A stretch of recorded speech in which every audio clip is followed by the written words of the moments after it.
The past 6 months have been the most harrowing and transformative of my life. The friend I thought I married has become a stranger, a monster undisguised. Jason's words, actions, and cruelty have shattered the illusion of love I once held. I've endured his manipulation, his attempts to belittle me, and even his violence. Yet I've held on, praying that the man I once loved was still there, buried beneath his insecurities.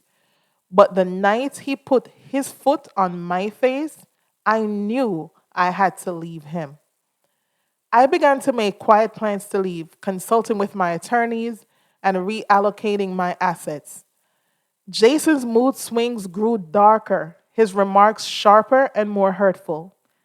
I did my best to avoid confrontations with him, basically tiptoeing around to keep the peace while setting up my escape. One night, my car broke down on the remote road on my way home from work. A car pulled up directly behind me, and a man emerged from the shadows. He looked suspicious and sketchy. My heart raced with fear. But then, as he got closer, recognition dawned in his eyes. Angela, he said, his voice trembling. Are really you this? Angela Reed? I froze, the childhood memories flooding back, his voice unmistakable. The man was David, the quiet boy, my playmate, who used to play with me while his mother worked as our domestic helper. I hadn't seen him in over 20 years. Tears filled my eyes, and I whispered, David? He hesitated, and that's when I noticed the gun in his hand. Angela, I was sent here to me get a work for. He couldn't finish the sentence. Instead, his face contorted with anger and sadness as he pieced together the puzzle. Jason had paid him to kill me, to make it look like a robbery. We talked, the tension in the air giving way to shared grief over the years we'd lost contact and the situation we were both in.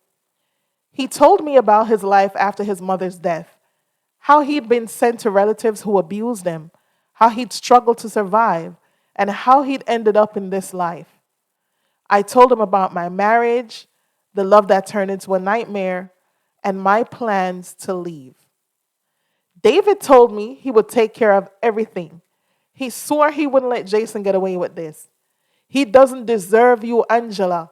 The boy for dead, he said, his voice firm with conviction. He gave me detailed instructions and made me promise to follow them to a T. It was just like when we were children and he would assuage my anxiety and fears. And now, like then, I trusted him. Had it all figured out. Angela would either have to submit or cease to exist. I sabotaged our car so it would break down once she started climbing the steep hill from Ferry, because I'd insisted that she go to Hellshaw for some fish and instructed her to cut through Ferry on our way home. Part of her obedience training, but 100% because she'd be vulnerable on the remote road, and the hitman I hired was supposed to take care of the rest, ensuring her demise looked like a robbery gone wrong. But things didn't go as planned. That night, while I paced the house awaiting the confirmation of my wife's unfortunate demise, the phone found him around. Why Angela called me?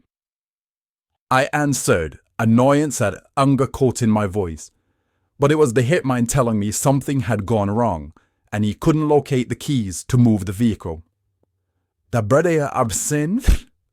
He said Angela had thrown the keys when he walked up to her to pretend that he was going to help her. So I needed to hurry up and bring the spare key before police, our real good Samaritan, pulled up on him with a dead body in the vehicle.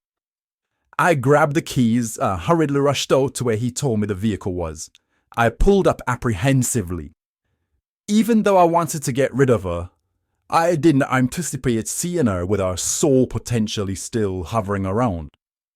Before I could part, my phone rang again. Angela's number. Why this brother must have called my mind? Suppose them start for Rima investigate this thing. I answered, ready to tell this idiot about himself.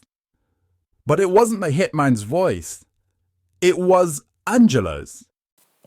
Hi, baby.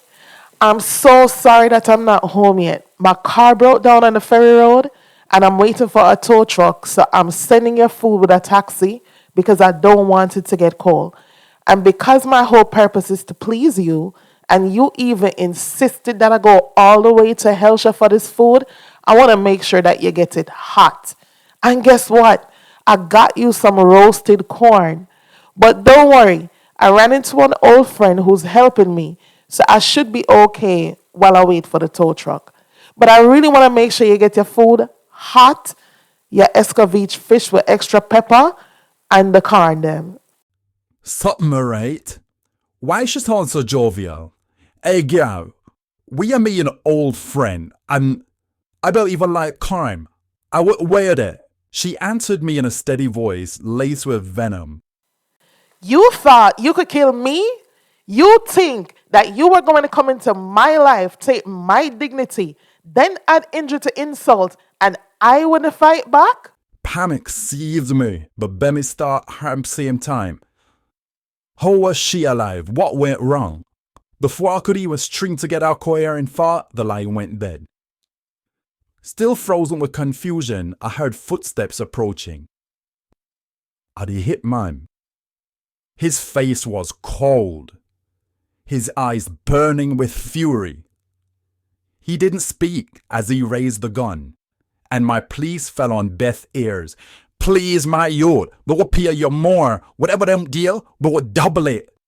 His voice was ice. It's luck about the money. It's the principle. The last thing I saw was the muzzle flash. I had barely finished my first drink when David sat beside me at the bar. Not even 45 minutes after he'd placed me in the taxi and told the driver to take me to Gloria's on the waterfront. I looked into his eyes and they told me what he'd done. And while I should have felt horror, all I felt was gratitude and relief. Jason's reign of terror was over. For the first time in months, I could breathe. But more than that, I felt safe. Safe with David, the boy I'd once known and the man who had made the necessary occur to save me. Dealing with the police was a breeze. I had an airtight alibi. My vehicle developed mechanical issues. I called my husband, who instructed me to call a tow truck. I complied, and the tow truck advised that it would be an hour or more before they could get to me. Instead of waiting on the dangerous, lonely road, I took a taxi to Gloria's to grab a drink, as I was afraid that my husband would be irate with me, and I needed some liquid courage to intercede in my dealings with him because I knew he was going to be upset. Apparently, Jason decided to come check on me and was ambushed when he arrived at the scene. Poor thing. My attorney handled the formalities. I didn't even feign interest in Jason's funeral, as my friend Sheena, a PR maven, strategically leaked tidbits with proof at that to the top blogs about how Jason was shopping for hitmen to kill me and how he'd been abusive and how I had been living a life of misery with him. I wouldn't have been welcome anyway, as apparently his mother was the one who connected him with the guy who put them in touch with David. So his family was well aware of his plans to get rid of me, and the public outcry ensured that she received a conspiracy charge. David and I ran headfirst into reconnecting and healing. We unearthed our feelings for each other, feelings we'd buried that had lain dormant since we were children. I hadn't realized it back then, but I'd always been his light in the darkness, the one person who treated him as more than just the helper's son. It wasn't long before our friendship blossomed into something more. David was everything Jason wasn't: kind, protective, and selfless. He respected me, valued me, and supported me in ways I hadn't known were possible. And he's given me the gift of life. With him, I don't need to curb my enthusiasm. I don't need to explain why I eat only the patty crust and love clearback juice and sprat, because he introduced me to those things. Because of the press and the fact that I was a high visibility employee, my company offered me an international transfer. David and I decided that a fresh start was in our best interest. Now, as we build our life together, I am finally at peace because David and I are partners in every sense of the word. We've turned the pain of our past into the foundation of our future, one filled with love, laughter, respect, and our childhood promise to always be best friends.